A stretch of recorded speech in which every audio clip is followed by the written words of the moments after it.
Hi, everyone. Welcome to the April Fools, April 1st, Essential Vegan Desserts live event for Rouxbe. I'm Fran Costigan, the director of vegan pastry at Rouxbe, and I co-created the Essential Vegan Desserts course with my Rouxbe team.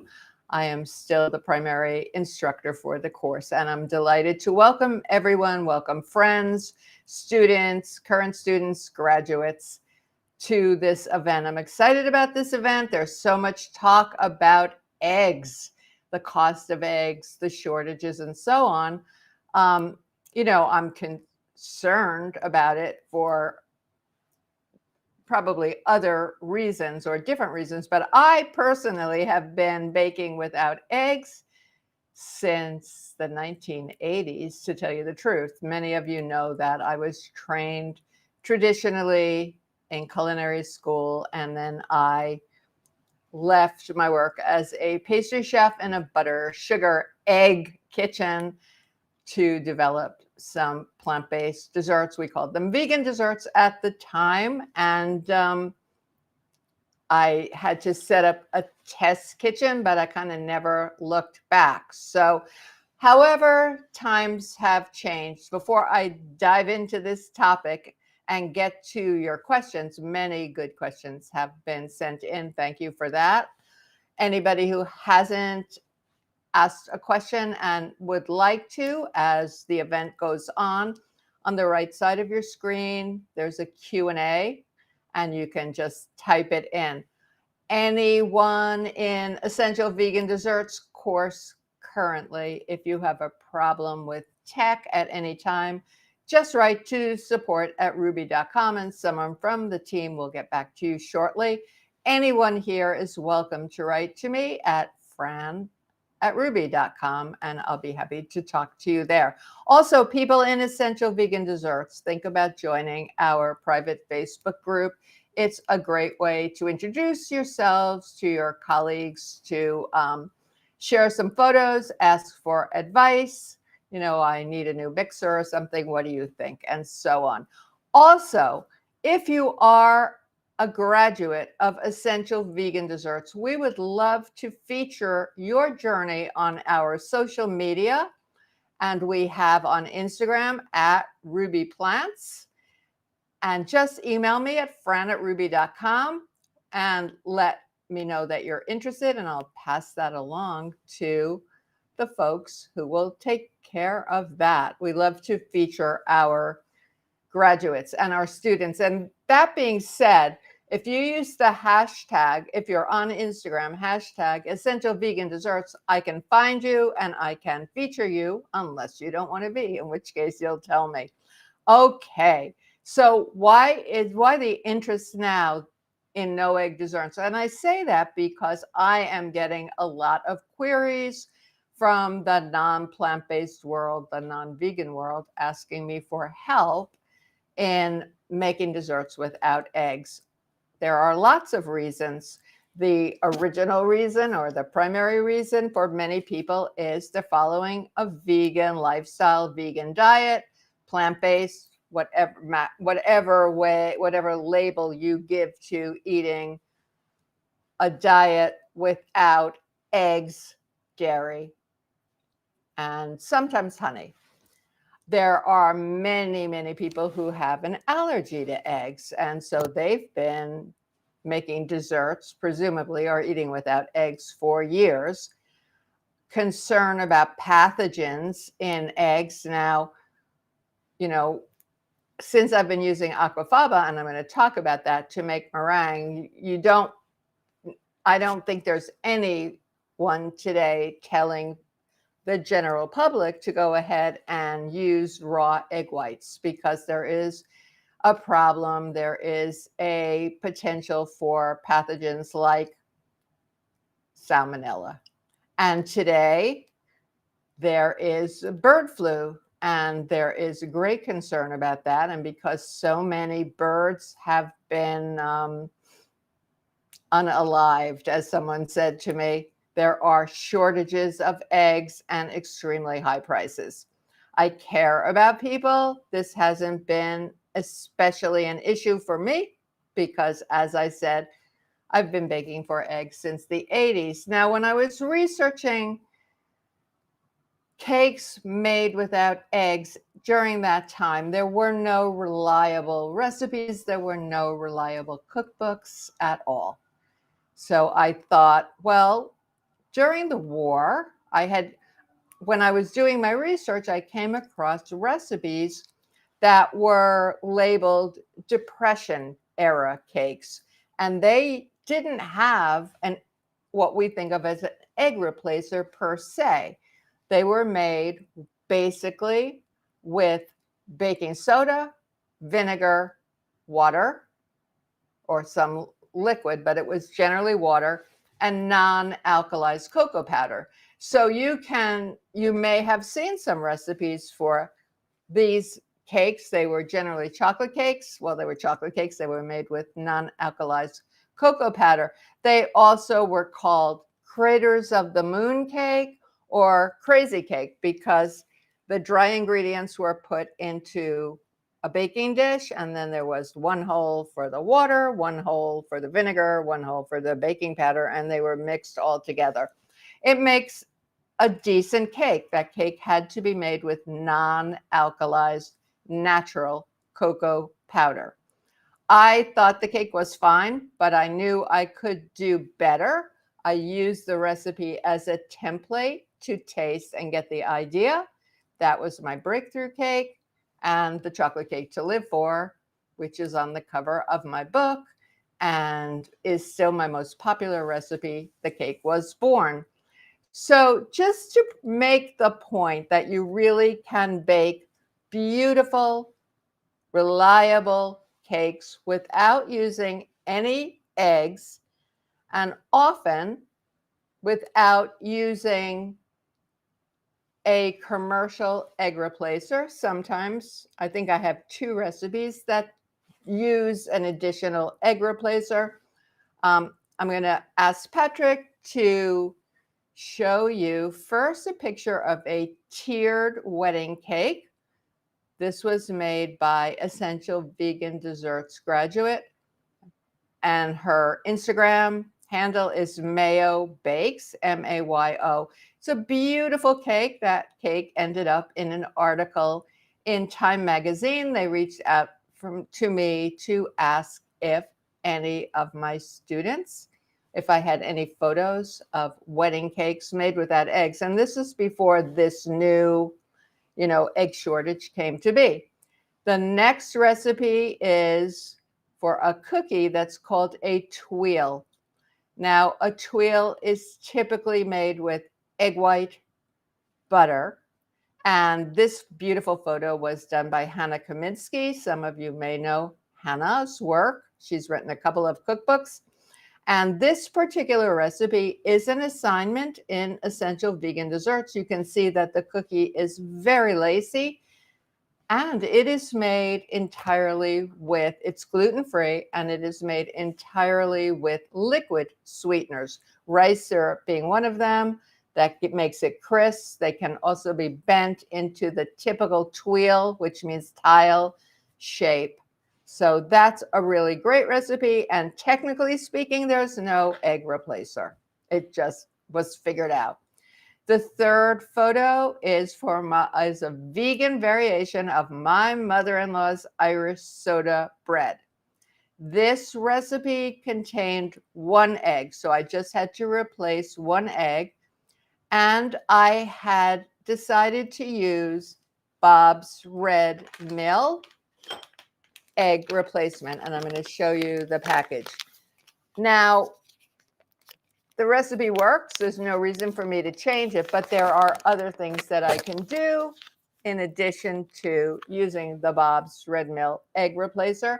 I can use some extra starch, for example, cornstarch or arrowroot, or a little extra flour and a little extra leavening. And I'm going to go into the different egg replacements. But this is the Bob's, and it's potato starch. See, I said starch. Tapioca flour, which is starch. Baking soda, that's the leavener. and psyllium husk fiber, and that will hold things together. This bag, I think it says equivalent to 34 eggs. I keep that in the refrigerator. The next recipe is for a beautiful orange bundt cake. There is some almond flour in this cake. This recipe is available on my website, francostigan.com. Just search orange bundt or bundt cake and it will come up. That's vegan honey dripping off that cake. There is no egg replacer per se. There is baking powder, baking soda, and vinegar in a particular formula. Not exactly a formula, but it works every single time. And that cake is a big favorite. Finally, I have a mocha mousse cream tart to show you. This was done in collaboration with Chef Carolina Molia. Chef Carolina is the owner and executive chef of L'Artisan Creative Bakery Cafe in Coral Gables, Florida, an award-winning all-vegan patisserie, the first French patisserie in the United States. And Carolina, I invited Carolina to do a class with me at Valrhona a number of years ago. And this is the tart that we made. Of course, Carolina is so talented with garnishing. She did an exquisite job. This tart was made with using a coconut milk chocolate ganache, chocolate mocha ganache, and the little white aquafaba meringues on the top. And we used agar, which my essential vegan dessert students know is a foundational recipe. A foundational ingredient. Agar is our substitute for bovine gelatin. You need to learn how to use it. That's why I have a whole chapter on it. It works beautifully, and it's combined with a starch so that it is a jellification, but also it's creamy. So that is gorgeous. We're going to hold one more photo until I talk about the black bottom cupcakes. So when you're thinking about eggs in desserts, you want to think, well, what function of the egg are you replacing? Eggs basically have liquid. So there's moisture, there's binding, there is fat in the yolk, there's no fat in the white. There is some leavening when the egg whites are whipped, and there is structure. Well, we can really do all of that. We can do all of that. So basically, we're saying liquid, leavening, which would be baking powder and baking soda, and some vinegar, and there you have it. You know, during the war, people made cakes with, I think people still make mayonnaise cakes. I know I have one on my website as well, because that was egg and oil. So really, when you are thinking, I want to make a great cake, but I'm not going to use any eggs for whatever reason, I can't get them, or I'm following an egg-free vegan diet. Honestly, today, there is a world of already reliable egg-free vegan recipes for cakes, for muffins, for quick breads. You don't have to invent the wheel. You don't have to reinvent the wheel, but understanding the ingredients is very important. So an egg is composed really of two ingredients, the white and the yolk. And it's the yolk that's got some fat. They bind, they tenderize, and add moisture and some structure. Trust me, we can do that. So what function are you replacing? Even the color, if you want, we can do that. So I have, you know, if you're making a creme anglaise or creme brulee or something, or, you know, some of you are familiar with making tofu scramble, my favorite, I have nothing to eat dish. I love tofu scramble. there is thinking that you can use a little bit of turmeric powder for the color, which is fine. But I've been using this Suncore Foods. It's a yellow safflower super color. It's all natural. And I love that. And another thing to do if you want something to taste eggier, and this does not come up in a cake as far as I'm concerned, but it might in a cream, is to use black mineral salt. And this one is from Burlap and Barrel. Some of you might have come to the live event where the co-founder of Burlap and Barrel told us all about spices. So that is something that you can do. Now, Rosemary Berenbaum, who is a friend of mine and the author of the Cake Bible and the newly revised Cake Bible, put My Chocolate Cake to Live For in the book. So we know that people are looking for egg-free cakes, but she has been saying that eggs today are larger than they used to be. And so she has had to adjust some of her recipes. So basically, 1 egg white contains 2 tablespoons of liquid. 1 egg yolk contains 1 tablespoon of liquid. When you remove an egg from baked goods. So I'm going to give you some sort of formulas now, but I wouldn't say that these are set in stone. I would say, as many of you have heard me say other times, that it depends what you're doing. It depends what you're doing. So we want to add a little bit more flour. I generally, for each egg I'm taking out of a recipe, when I'm not using one that's already set, I use 2 to 3 tablespoons of flour and 2 to 3 tablespoons of non-dairy milk and an extra 1/4 teaspoon of baking powder, baking soda, and a 1/2 teaspoon of vinegar per cup of flour measurement in the egg, if that makes sense to you.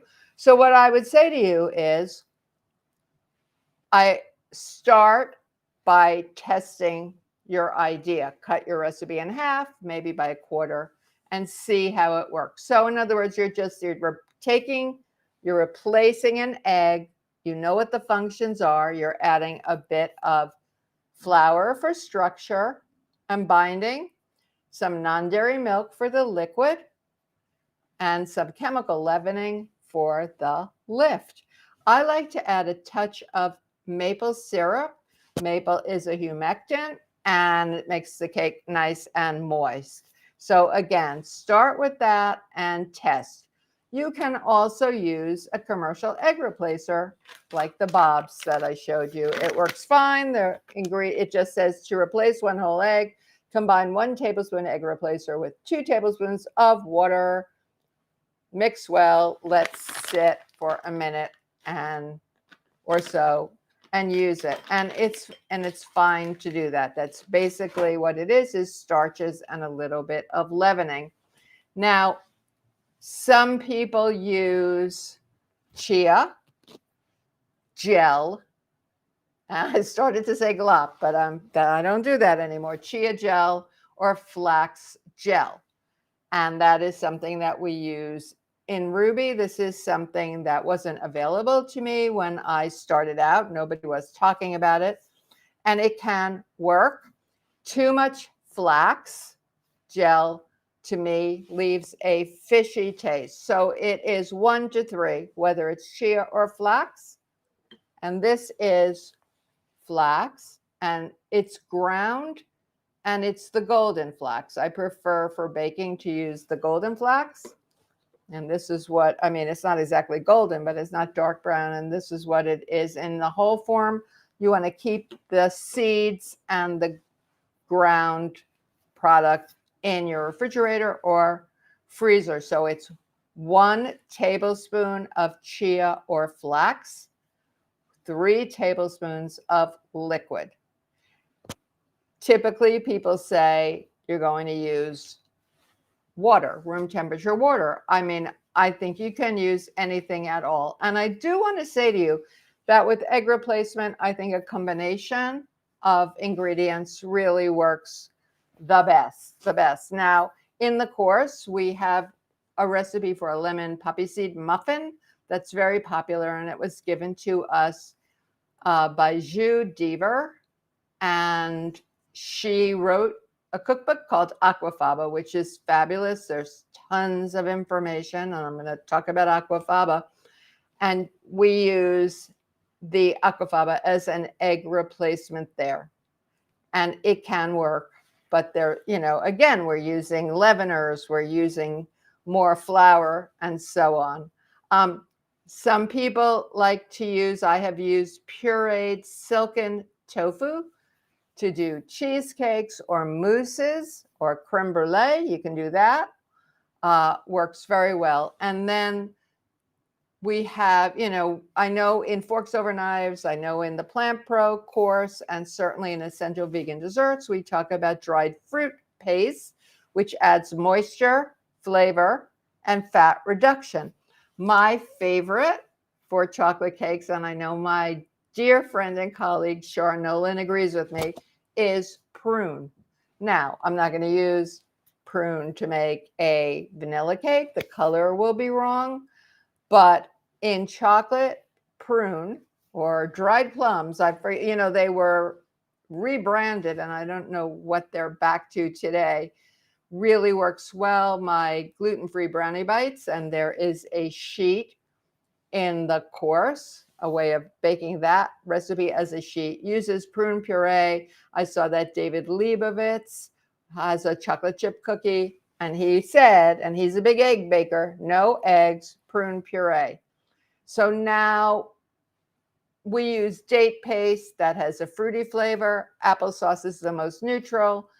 Banana puree is going to add a banana taste. So you want to think about those things. Those are binding agents, and they add moistness. They don't leaven. So I'm going to ask Patrick to show you a photo. The last photo is of a black bottom cupcake. And this is a recipe from my cookbook, Vegan Chocolate. And I remember eating these cupcakes as a kid. Of course, I wasn't thinking about how they were, what the ingredients were at the time. But it's an old-fashioned recipe, simple to make. And what it is, actually, the cake is accidentally vegan. And when we say accidentally vegan, we mean it's not in a vegan cookbook. It wasn't necessarily developed by a vegan, but there is no egg in that cupcake part of the recipe. And it's actually quite similar to one of the depression cakes. So the cake part is vegan. However, the filling is made with cream cheese. It's cream cheese, some sugar, and an egg. And when I was looking at the recipe, I thought, okay, I have to replace the egg, and I'm going to try different vegan cream cheeses and pick one that tastes good to you, kind of a firm cream cheese. But when I developed this recipe for my cookbook, I decided to use a chia egg, and it really worked well. It worked very well. But as I was thinking about that recipe and thinking about different egg replacers that are available to me now, when I wrote Vegan Chocolate, no one was talking about Aquafaba, for example. So I decided one day to do that recipe, make 3 different kinds. One as written with the chia gel to replace the egg, one with Aquafaba to replace the egg, and one with the bobs. And the result was the Aquafaba baked up into kind of like a self-frosted cupcake. Not a bad thing at all, but the cream cheese filling really filled up a lot. The egg replacer worked well, gave a similar but different result. And how do I know it's different? I mean, I can only taste so much. I had people in to do the tasting. I had them look at them and then taste them blind. and decided that in this case, I was going to stick with the chia gel. So you see where I'm going with this, right? I hope that you are. And I hope that you will look for recipes that are winners. In other words, they work. You don't have to reinvent the wheel. But if you have a recipe with one, I'm just thinking somewhere on this table, but I'm not going to mess around now. I found handwritten recipes from my mother-in-law, who is a fabulous baker. And then she has, one was labeled a 1-egg cake, and the other one is a muffin with 1 egg. And so I'm going to try to make those. I will caution you, however, not to try to make something like an angel food cake, which is a cake that relies 100% on egg whites. No one has done it yet. Well, and flourless chocolate cakes, which are just eggs separated and chocolate folded in and so on, you're going to get chocolate soup. So I think 1 or 2 eggs, possibly 3 is as far as I go. Now I want to get to your questions. Hi, Mitch. Mitch is asking about sorghum. And he wrote, I recently found some organic black sorghum and learned it's very high in antioxidants, like hundreds of times more than blueberries, apparently. Well, Mitch, I like sorghum. I've been eating sorghum in various forms for a number of years. I have never seen black sorghum. And when I see something, when I'm told, well, this has hundreds of times more than blueberries, for example, I think the way to think about a healthful diet is to rotate your foods, eat the rainbow, rotate your foods, rotate your grains. But yes, I use sorghum. It's a cereal grass, actually, and it was really used a lot in years before. Now it is mostly used as cattle feed. I don't understand that, animal feed, but it produces a starchy grain. It's versatile, it is high in fiber, protein, antioxidants, and vitamins and minerals. It is gluten-free. It can be eaten as a porridge. It can be cooked and added to salads, as you said, Mitch. I love sorghum syrup, which to me tastes like a tastier molasses, if you know what I mean. The sorghum syrups they have different flavors. It's kind of like where they were farmed and how they were produced. I had a sorghum tasting one time, and it's lovely. So I do like that. So Rhonda is asking, what are alternative to chickpeas for whipped cream? I think Rhonda means aquafaba. If there is anybody here who doesn't know what aquafaba is, it refers to typically chickpea cooking liquid, not unsalted. That is a bit of cream of tartar is added as you would to an egg white to make a meringue, and then castor sugar or finely ground sugar, and it really holds a peak and it does all kinds of things. This is some aquafaba that's been reduced and chilled, and I want to show you that this is something that has been in this container for quite a while. But my grandson was here the other night and he loves meringues. So these meringues were made from aquafaba meringue that I beat in my stand mixer with the whisk attachment per my recipe. And I had extra. I had leftover. So what I did was I dehydrated these, or you can bake them at a very low temperature, and they have held in this Camco. I've got silica edible, food grade silica packs in here, and it's fine. And then this is really interesting. This just came from Canada, and it's Happy Dance Faba, Aquafaba powder. And the people who make this make hummus. So it's just perfect. I haven't had an opportunity to try it yet, but I will. There's a formula here, and I'm going to give it a try. So, Rhonda, perhaps you didn't follow a good recipe. You have to use sugar to make your aquafaba whip into a tasty whipped cream. If you want to write and tell me more, I can try to help you with that. But what I do with the aquafaba is I cook my chickpeas without salt with a piece of kombu seaweed, which Jus Dieber recommends. And then I remove the chickpeas when they're cooked. I love chickpeas, so it's no problem. And I reduce the aquafaba if it's homemade. I reduce it by at least a half until it's a little bit viscous, a little bit like an egg white, and store it in my fridge or freezer. And if it's a canned chickpea, generally you get 3/4 of a cup to 2/3 of a cup per can. And I reduce that by about 25% to a half a cup, chill it, and go there. So give it another try, Rhonda. Hi, Jennifer.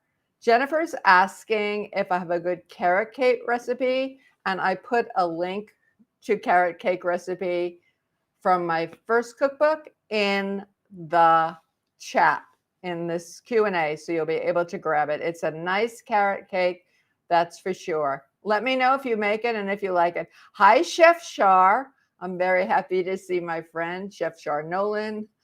And Shar's got an interesting question.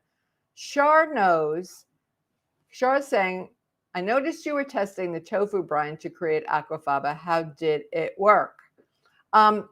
So somewhere along the line recently, I had heard that the liquid that tofu is packed with would whip in the same way aquafaba. Most, tofu is a bean, right? It's made from a bean, from soybeans. And I had a student once who wanted purple aquafaba, and she used black beans. She used black bean brine. Not so good. The chickpea is better. So, Shar, this is what happened. I didn't have very much. I opened one typical container of tofu, and I only got about 2 ounces, which is very little. And I should have used my hand mixer from the start. Even my smaller KitchenAid was too big for it. So it took a really, really long time. I did it the same way I do chickpea aquafaba. I didn't reduce it. There was nothing to reduce. It was such a small amount. I added a little bit of cream of tartar, and I added a little bit of sugar. And it did finally whip, but it didn't whip stiff. So I'm sticking with chickpea aquafaba. Thanks for that question. Hi, Shelly. Shelly's asking, is there a way to make a creme brulee without the cream and eggs that tastes as rich? So let's go to the end of Shelly's question. Creme anglaise. Creme anglaise. Oh, I said creme brulee, but it's creme anglaise because I love them both, and you can make them both. So here's the thing. Taste as rich. Some of what we make is different, but I have made creme anglaise and I have made creme brulee both without using eggs. So Shelly, I suggest that you make yourself a nice, rich, tasty cashew cream or vanilla pastry cream with cashews, and you can add follow a creme brulee's template. You can add some vegan butter that tastes good to it, and it works. I have done that. I also like to add a little bit of lemon, a little bit of acid, and yes, it works. Yes, it works. So again, try it and let us know, but I would recommend you start with a cashew cream. Jane, hi Jane. Jane is asking if I would explain the difference between cocoa powder, cacao, and carob powder in baking, both in function and flavor. Well, that's a good question, and that's one I get not infrequently. So let's start with cocoa powder, cacao powder. They are the same. When they non-alkalized cocoa powder, which you also see listed as a natural cocoa powder, means this is cocoa powder. Cocoa powder is unsweetened. It is the powder that's left after the cacao beans have been processed, and most of the cocoa butter, which is not dairy, it's the fat in chocolate, has been removed, and then it's powdered. And so it is non-alkalized. Cacao powder is non-alkalized cocoa powder. And there's always a lot of talk about which is which. And many people coming from the raw food community prefer or say they prefer cacao. I've been listening to a woman who goes by the name of the chocolate journalist. I don't know. You can write to me and I'll let you know. But anyway, she confirmed, many people have confirmed, chocolate experts have confirmed for me that cocoa powder, cacao, it's a cacao bean and then it's cocoa powder. There is no such thing as raw cacao. Let me just say that. This is not the first time I've said it. It's unroasted. It is not raw. There is no such thing as raw cocoa powder. It's unroasted. So cocoa powder, that's natural, non-alkalized, and cacao powder is natural and non-alkalized, and they're used the same. I think that roasted, which is usually cocoa powder, tastes better to me personally. Now, carob is a whole other thing. Carob is, the seeds are in a pod. Actually, my son has them growing in his backyard in LA, and it's the first time that I ever saw it. So it's a different thing. Carob is naturally sweeter in its raw state than cocoa powder or cacao. And it needs to be roasted before you use it. In my opinion, that makes it taste better, and then rub through a strainer or a sieve. So you would have to, back in the day when somebody gave me a carob cake, carob is brown, and said it was a chocolate cake, I was very disappointed, to say the very least. And that was one of the impetus that got me going to, create a chocolate cake that tasted good.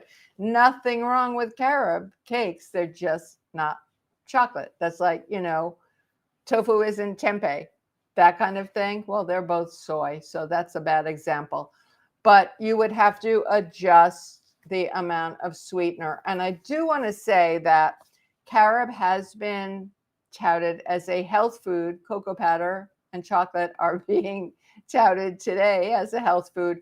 But many of the carob confections on the marketplace today have a lot of highly processed ingredients, the kinds we don't, hydrogenated ingredients that we don't want to use. So if you want to use carob powder in a recipe that you have that calls for cocoa powder, you're going to roast the carob first. You're going to cut the recipe down, scale it down, do a test. You're going to roast the carob powder, put it through a sieve, let it cool, and then cut some of the sweetener out of the recipe and see what happens.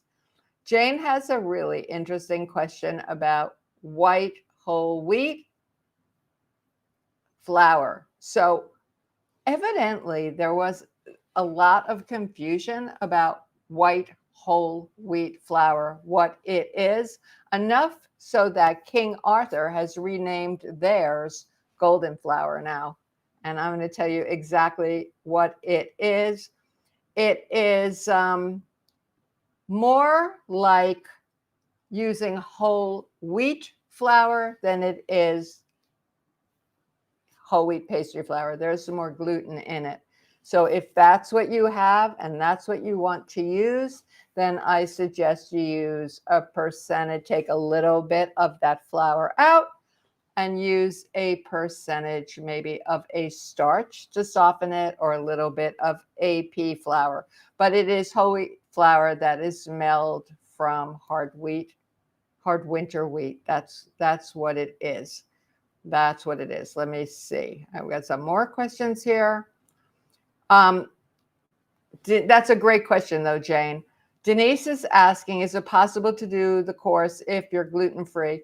Yes, it is, Denise. Why don't you send an email to me at fran@rouxbe.com, and we can discuss. I've had many students who are gluten-free, and we have many gluten-free recipes. The idea in the course is to make the assigned recipes as written the first time so that you can see what happens. It's a very well thought out course. So many of the gluten-free students have made the wheat, the gluten containing recipes, and just not tasted them, just observed them. And that's really, really important. That's really important. So Denise, get in touch with me. Christine is saying, how do you determine which roles eggs are playing in a particular recipe so you can pick a substitute with the best characteristic needed? That's a good question. Well, Christine, all eggs have the liquid, the binding, fat, and leavening that we need to replace. So you want to think in terms of that. For a cake, I would always use baking powder, baking soda, and vinegar. For something like a quick bread or a muffin, I might do more of a binder like chia or flax, and plus more leavening. And in Essential Vegan Desserts, we have obviously a unit on egg replacement and a chart. And with the things like chia, flax, we say plus some amount of leavening. So that's what you want to do. Sue is asking, what is the replacement for oils in baking? And Sue and everyone who's interested in that, I will say that we do use some. That's a place for a fruit puree, for example, prune or date or applesauce. Those dried fruit purees are going to add moisture,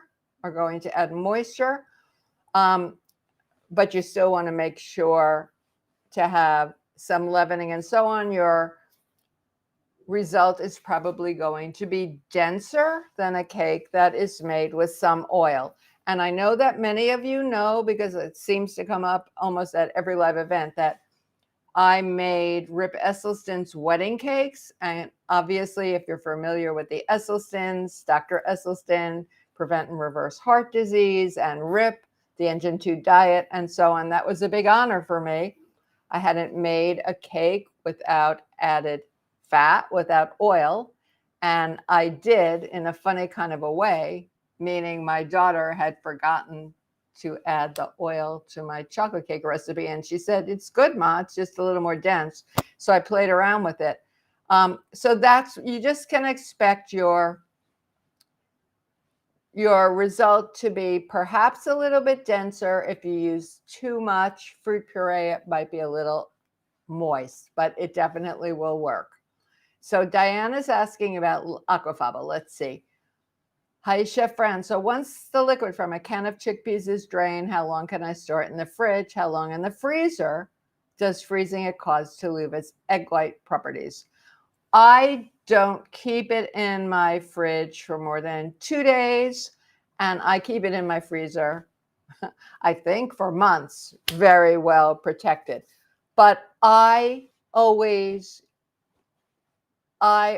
reduce the aquafaba first and then either refrigerate it or freeze it instead of defrosting it and then reducing it. Then it's just good to go. This has been reduced already.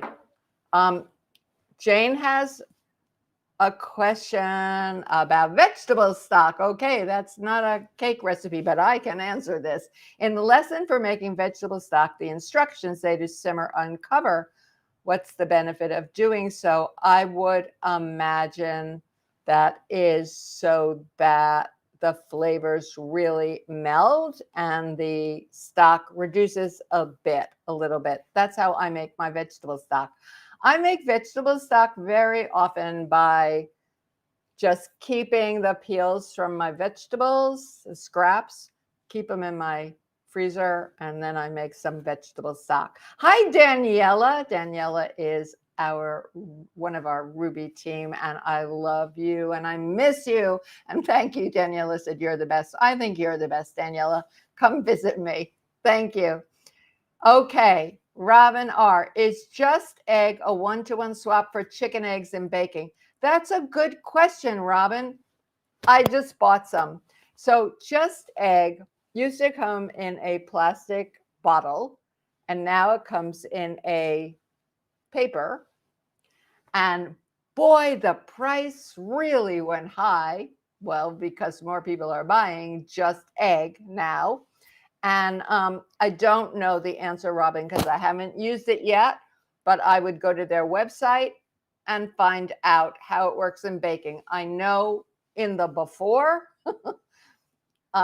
they said not to use it in baking. It's a mung bean derivative. I have made scrambled eggs for my grandchildren and they liked it. I mean, I always prefer, honestly, I prefer a tofu scramble, but the boys thought it was good. So I would go to their website and find out if that directive has changed where they said not to use it for baking. I don't know. Diane D is asking, is there any kind of canned bean liquid that would not make good aquafaba?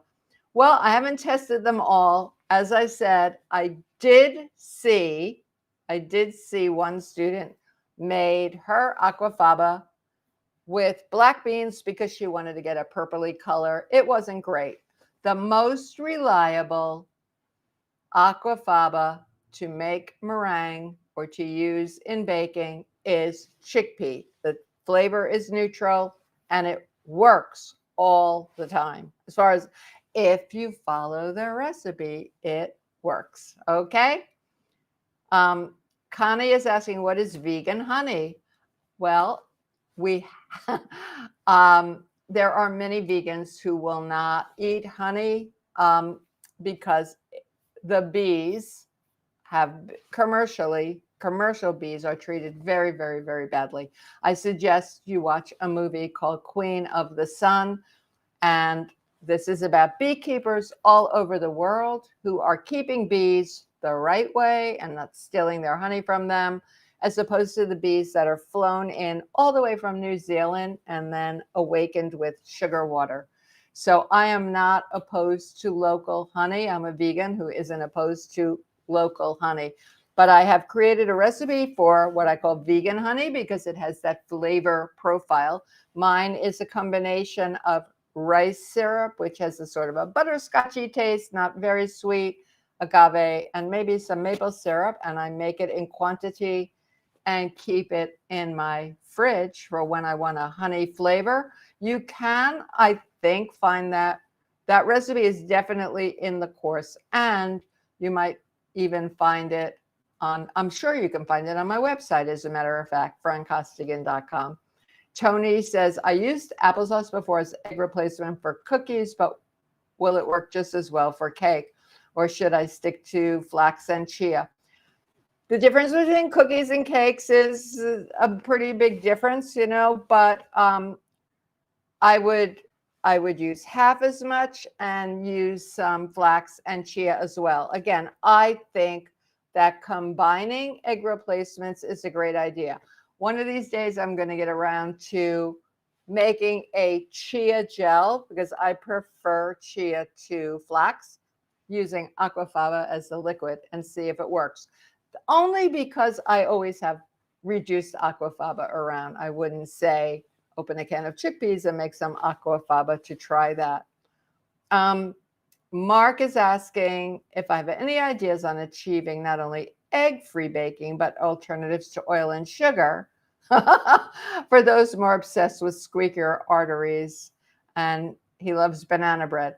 Here's the thing, Mark. Yes, we have the fruit purees to use as an alternative to oil. In terms of sugar, you might want to try coconut sugar, because in small quantities, or use use a banana that's really, really sweet. Oh, you wanted a banana bread recipe? Well, they're all over the place, and I have some, and in my books, or check my website, you might find one. But banana bread is so easy because bananas that are fully ripened are not only super sweet, but the pectin in them helps to bind the recipe. So for a quick bread, that's not a problem. Try using a bit of maple syrup, Mark. I think that's an okay whole food sweetener, and I love maple syrup. I like to use the grade B dark. Oh, it's not grade B anymore. Grade B has become, a few years ago, grade A dark. That's what it's called, dark, or sometimes dark amber, sometimes robust. And that's what I would say. So give it a try. And, I want my arteries to be squeaky clean too. We all want to eat healthfully. One of the things that Chef Shar and I talk about and kind of laugh about all the time is that when you go into the marketplace and you see, a muffin like this, and you go, I say, or we say, well, that's a cake for 3 people. Make something that tastes delicious. That will satisfy you, and eat a smaller quantity. And I think that will work. Linda M is asking if I have any tips for making cream puffs, and she hasn't had any luck. I'm not satisfied with my cream puffs either. Linda, I know that Miyoko Schinner had a recipe in Veggie News for eclairs, so it would be the same thing as a cream puff.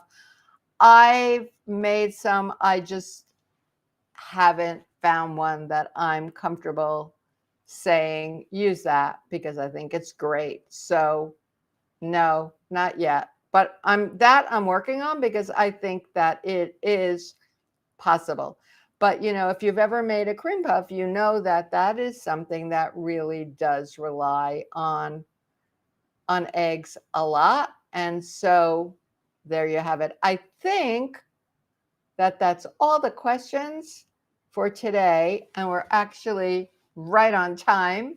So I'm going to say goodbye to you all, and thank you so much for coming to spend time with me today. I will see you in April, May. I just can't get over. The older I get, the faster time flies. So take care, everyone. Take care of yourselves. Take care of each other. Let's have some kindness going, and eat well. And thank you again for being here. I really appreciate it. Bye.